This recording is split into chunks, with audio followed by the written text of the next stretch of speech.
C'est la spécificité qu'on a vendue. C'est-à-dire de dire qu'on ne propose pas une image figée d'une ville, mais on propose de célébrer l'évolution de la ville. C'est-à-dire l'évolution de la ville, alors on pourrait le faire partout, mais là où l'UNESCO était intéressée, c'est qu'on a les témoignages physiques de chaque période.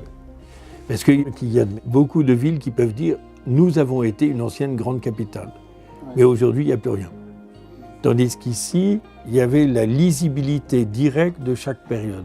Lyon, ici, était la jonction des deux fleuves et qui était dans une vallée entre le Massif central et les Alpes, et donc par définition, géographiquement, un lieu de communication et de circulation, on va dire. Oui. Et que de toute façon, tout le monde qui descendait devait passer par là.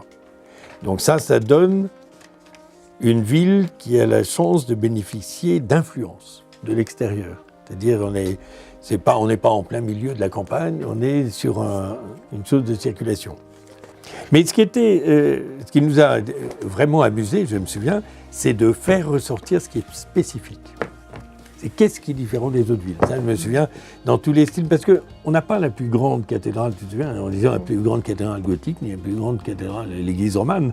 Mais néanmoins, Aînec, église romane, le chœur est fait des colonnes romaines. Donc le développement durable était déjà en place au XIe siècle. Donc c'est là où on est spécifique à Lyon, tu ne trouves pas? Donc on ne gaspille pas, c'est tout l'esprit du dossier là-dessus. Là où c'est intéressant, c'est qu'on a insisté là-dessus surtout, c'est de bien considérer que c'est un patrimoine vivant. Donc par définition, le patrimoine vivant, on ne connaît pas les recettes suivantes, si je puis dire.